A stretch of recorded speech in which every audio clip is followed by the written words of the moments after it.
মহাবিজয় ইরানি শেষ পর্যন্ত বিজয় হয়েছে। বাঘের গালিবাপে সিংহ পুরুষ তিনি এবার সংসদে দাঁড়িয়ে স্বীকার করে নিলেন যে ইরান বিজয় হয়েছে এবং এখন পর্যন্ত ইরানের আঘাতে আমেরিকা ভয়াবহ ক্ষতির মুখে পড়েছে। ফক্স নিউজ ইরানের দাবির সত্যতা স্বীকার করে নেওয়ার মাধ্যমে আমেরিকার এবার ইন্টারসেপ্টর যে ফুরিয়ে গিয়েছে এবং যে কারণে তারা ইরানের বিরুদ্ধে অভিযান চালাতে পারছে না, ইরানের প্রতিরোধের সামনে, ইরানের আক্রমণের সামনে তারা প্রতিরোধ গড়তে পারছে না। এই গোপন সত্যটি এবার প্রকাশ করে দিল। এদিকে সোমবারের সূর্য ওঠার আগেই নাকি ইরানে বড় ধরনের হত্যাযজ্ঞ পরিচালনা করা হবে, ধ্বংসলীলা মেসিভ এয়ার স্ট্রাইক চালানো হবে, ডোনাল্ড ট্রাম্পের পক্ষ থেকে জানিয়ে দেওয়া হলো। আমেরিকা এবং ইসরায়েলের হুমকির পর গোটা বিশ্বে আতঙ্ক সৃষ্টি হয়ে গেলেও ইরানিরা কিন্তু আতঙ্কের ভিতরে নাই। তারা ইতোমধ্যে পাল্টা আক্রমণ হারার ব্লুপ্রিন্ট প্রকাশ করে দিয়েছে। আজকের এই এক্সক্লুসিভ ব্লকবাস্টার স্ক্রিপ্টে আমরা জানবো আগামী 48 ঘন্টায় আসলে কি হতে যাচ্ছে। আমেরিকা কি সত্যি ইরানকে ধ্বংস করতে পারবে, নাকি ইরানের পাল্টা প্রতিরোধের মুখে পড়ে পাল্টা অ্যাগ্রেশনে আমেরিকার অহংকার একেবারে চূর্ণ বিচীর্ণ হয়ে যাবে। কথায় আছে MT vessel sound much. Donald Trump যতই হুমকি ধমকি দিক, বাস্তবতা কিন্তু অনেক বড় কঠিন। আমেরিকা মুখে যত বড় সামরিক হুঙ্কারি দিক না কেন, খোদ পেন্টাগনের ভেতরেই এখন বাজছে চরম বিপদ সংকেত। অর্থাৎ তাদের আসল সত্য এবার প্রকাশ হয়ে গেল। ফক্স নিউজের এক এক্সক্লুসিভ রিপোর্ট অনুযায়ী টানা কয়েক মাসের সংঘাতের কারণে ইউএস মিলিটারি এখন মারাত্মক ইন্টারসেপ্টর শর্টেজ বা মিসাইল প্রতিরোধী অস্ত্রের সংকটে ভুগছে। আর যে কারণে ইরান আক্রমণ করলে আমরা দেখছি আমেরিকার বাহিনী তারা খতম হয়ে যাচ্ছে, নরকে চলে যাচ্ছে। তাদের F-35 যুদ্ধ বিমান ধ্বংস হয়ে যাচ্ছে, কোনোভাবে তারা প্রতিরোধ করতে পারছে না। ফেব্রুয়ারিতে শুরু হওয়া এই যুদ্ধে আমেরিকার কাছে প্যাট্রিয়ট ইন্টারসেপ্টর ছিল প্রায় 2300টির মতো, আর এখন সেটা কমে দাঁড়িয়েছে মাত্র 827টিতে। বড় ধরনের এক বিজয় ইরানের। এছাড়া তাদের থার্ড অত্যাধুনিক এই অতি আধুনিক থার্ড ইন্টারসেপ্টর ছিল যেটা 452টি, সেটা এখন নেমে এসেছে অবিশ্বাস্য 278টিতে।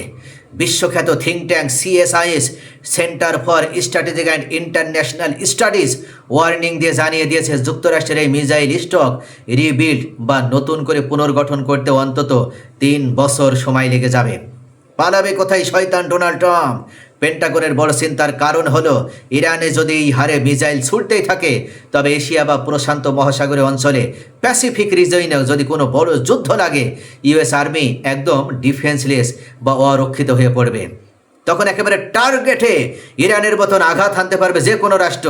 এই ঘাটতি মেটাতে অলরেডি পেন্টাগন 2026 অর্থ বছরের জন্য $28 বিলিয়ন ইমার্জেন্সি ফান্ডের মধ্যে $18.2 বিলিয়ন বরাদ্দ চেয়ে অনুনয় বিনয় করছে।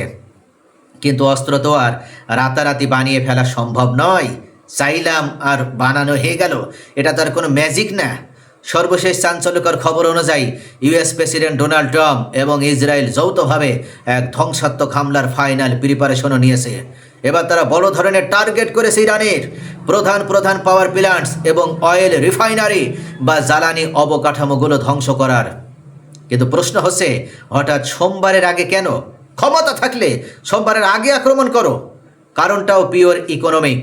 আন্তর্জাতিক মানি মার্কেট বা অর্থবাজার, অর্থাৎ সোমবার খোলার আগেই এই পুরো মিলিটারি অপারেশন শেষ করতে চায় ওয়াশিংটন, যাতে বিশ্ববাজারে তেলের দাম এক লাফে আকাশ ছোঁয়া না হয়ে যায়। অর্থাৎ আক্রমণও করবে, আবার ভিতরে ভয়ও কাজ করছে যে ইরান যদি হরমুজ থেকে একটা জাহাজও যেতে না দেয়, তাহলে কোথায় গিয়ে ঠেকবে তেলের দাম। ক্যাম্প ডেভিডের হাই লেভেল ক্যাবিনেট মিটিংয়ে ট্রাম্প সাফ জানিয়ে দিয়েছে, we will hit them extremely hard. অর্থাৎ এমন তীব্র আঘাত হানা হবে যে ইরান বাধ্য হবে হাত তুলে করজোড়ে ক্ষমা চেয়ে আমাদের কাছে যুদ্ধবিরতির জন্য কানে ধরে উঠবস করতে। হোয়াইট হাউসের প্রেস সেক্রেটারি ক্যারোলিন লেভিট এবং পেন্টাগন স্পোক্স পারসন শিন পার্লেনও কনফার্ম করেছে ইউএস ফোর্সেস একদম ফুললি প্রিপেয়ার্ড। তবে কি কূটনীতির সব দরজা তাহলে বন্ধ হয়ে গেল? দ্য ওয়াল স্ট্রিট জার্নাল এই মুহূর্তে জানাচ্ছে, ট্রাম্পের চূড়ান্ত সিগনেচার মিললেই, চূড়ান্ত ইঙ্গিত মিললেই গর্জে উঠবে এই মার্কিন যুদ্ধ বিমানগুলো।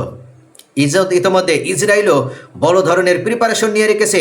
তারা যেভাবেই হোক আমেরিকাকে ডেকে এনে এবার ইরানকে ধ্বংসযজ্ঞ পরিচালনা করার মাধ্যমে ইরানকে প্রস্তর যুগে ফিরিয়ে নিয়ে যেতে চায়। তাদের উদ্দেশ্য ইরানের কোনো অস্তিত্ব রাখবে না, কোনো সামাজিক অবকাঠামো রাখবে না। কিন্তু যুক্তরাষ্ট্রের ইসরায়েলের ওপেন থ্রেটের মুখে ইরান কি চুপ করে বসে আছে? ইরান কি আঙুল চুষছে? তারা কি ছোট শিশু বাচ্চা? কখনো নয়। ইরানের আধা সরকারি তাসনিম নিউজ এজেন্সিকে দেওয়া এক ইন্টারভিউতে ইব্রাহিম জানিয়ে দিয়েছে, তারা অলরেডি এক ডিটেল কাউন্টার অ্যাটাক ব্লুপ্রিন্ট বা ব্ল্যাকআউট প্ল্যান তৈরি করে রেখেছে। যদি তোমরা এই শয়তান বাহিনী, যুদ্ধবাজ বাহিনী যদি সত্যি ইরানের কোনো একটি স্থাপনাগুলোতে হামলা চালায়, তাহলে ইরানের কোনো এনার্জি গ্রিড বা রিফাইনারিতে যদি একটা আঁচড়ও লাগে, বদলে পাল্টা প্রতিশোধ নেওয়ার মাধ্যমে মধ্যপ্রাচ্যে থাকা সমস্ত মার্কিন বেস এবং ইসরায়েলের ক্রুশাল এনার্জি ইনস্টলেশনে পাল্টা হামলা চালাবে তেহরান। এর মধ্যে ইরানের পার্লামেন্ট স্পিকার মোহাম্মদ বাঘের গালিবাফ এক বিরাট স্টেটমেন্ট দিয়েছেন। তিনি দাবি করেছেন সাম্প্রতিক যুদ্ধে নাকি ইরান অলরেডি জিতে গিয়েছে। আমেরিকা, তোমরা যতই হম্বিতম্বি করো, বুক ফুলিয়ে বেড়াও, তোমরা এই যুদ্ধে পরাজিত হয়েছে।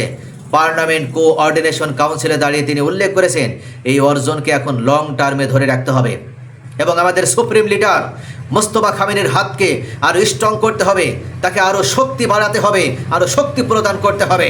এখন প্রশ্ন হচ্ছে, ইরানের এই সিংহ পুরুষদের যে আত্মবিশ্বাস, এটা কি সত্যি নাকি জাস্ট এক ধরনের সাইকোলজিক্যাল ওয়ারফেয়ার? ইরান ইতোমধ্যে কোনো ধরনের সাইকোলজিক্যাল ওয়ারফেয়ার করেছে না। তারা প্রথম থেকে যেগুলো দাবি করেছে প্রত্যেকটাই পর্যায়ক্রমে কিন্তু সত্যে প্রমাণিত হয়েছে। প্রথম থেকে ইরান উল্লেখ করে এসেছিল তারা আমেরিকার অহংকার, তাদের F-15, F-16, F-35 যুদ্ধ বিমানগুলোকে ধ্বংস করেছে। আমেরিকা স্বীকার করেনি, কিন্তু এখন একের পর এক তাদের সেই গোপন সত্য প্রকাশে যাচ্ছে। ইরান উল্লেখ করেছিল তারা যে আক্রমণ চালিয়েছে তাতে ওদের প্রত্যেক দিন আমেরিকার বাহিনীগুলোকে তারা নরকে পাঠিয়ে দিয়েছে, অর্থাৎ প্রত্যেক দিন জাহান্নামে পাঠিয়ে দিয়েছে।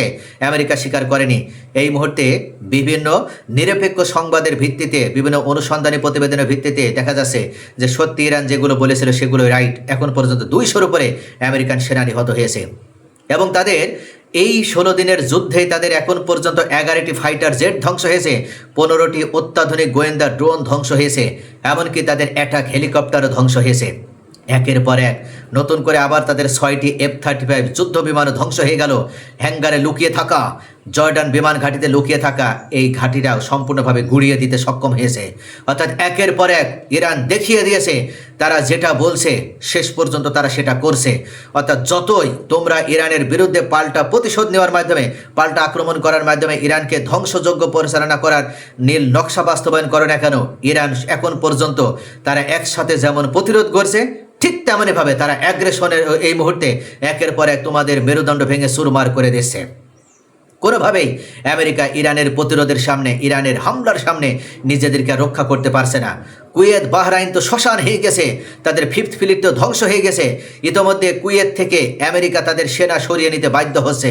আজকে বড় খবর, ইরানের আক্রমণের সামনে আর টিকতে না পেরে কুয়েত থেকে আমেরিকা আল উদেদ বিমান ঘাঁটি থেকে তাদের এই আমেরিকান সৈন্যদের সরিয়ে নিয়েছে। ঘোষণা প্রদান করার মাধ্যমে তারা অবশেষে তাদের এই সেনাদেরকে তারা সরিয়ে নিয়েছে। এদিকে ইরানের বিরুদ্ধে আবার জোট গঠন করছে এই সৌদি আরব। মোহাম্মদ বিন সালমান, এই ইহুদিদের দালাল, এই 5টা গোলাম, সে আবার জোট গঠন করছে। বাংলাদেশেও নাকি এই জোটে ঢুকেছে, অর্থাৎ বাংলাদেশকে চাপে ফেলে, ট্রাপে ফেলে এই জোটে নেওয়া হয়েছে। কিন্তু মোহাম্মদ বিন সালমান, তুমি কি সফল হতে পারবে? এই জোট গঠনের 24 ঘন্টার ভিতরেই বাবেল মান্দবে 8টি জাহাজ, সৌদি আরবের 8টি জাহাজ আটকে দিয়ে হুতিরা জানিয়ে দিল, তোমরা যতই জোট গঠন করো আমাদের হাত থেকে তোমরা হুতিদের হাত থেকে তোমরা বাবেল মান্দে ব্যবহার করতে পারবে না। সকল দেশ বাবেল মান্দে ব্যবহার করার অনুমতি পেলেও এই সৌদি আরব পাবে না, যতক্ষণ পর্যন্ত তারা হুতিদের বিরুদ্ধে তাদের যে অবরোধ, সে অবরোধ না উঠায়। এই মুহূর্তে আরও বড় নিউজ হচ্ছে, সৌদি আরব এই বদমাশ, এই মুনাফেক রাষ্ট্র, ভণ্ড রাষ্ট্র, এই হিপোক্রেসি, তারা এই মুহূর্তে তাদের অন্যান্য যে বন্ধু রাষ্ট্রগুলো আছে তাদের মাধ্যমে তারা অবশেষে স্থল অভিযান চালাতে চাচ্ছে ইয়েমেনে। অর্থাৎ চতুর্দিক থেকে যুদ্ধের ঘনঘটা এক বড় ধরনের মহাযুদ্ধের রূপ নিল। তাহলে কি শেষ পর্যন্ত এটা বিশ্বযুদ্ধের রূপ নিয়েছে? প্রিয় দর্শক, আপনাদের কি মনে হয় আমেরিকা এবং ইসরায়েলের এই আক্রমণের সামনে ইরান কি টিকে থাকতে পারবে? 48 ঘন্টার ভিতরে ইরান যদি সত্যি বড় ধরনের আক্রমণের মুখোমুখি হয়, তাহলে ইরানকে আবার পাল্টা প্রত্যাঘাত এনে আমেরিকা এবং ইসরায়েলের 20 দাঁত ভেঙে ফেলতে পারবে? আপনাদের মূল্যবান মতামত কমেন্টে জানান। ভিডিওটি ভালো লাগলে লাইক, কমেন্ট, শেয়ার করে পাশেই থাকুন।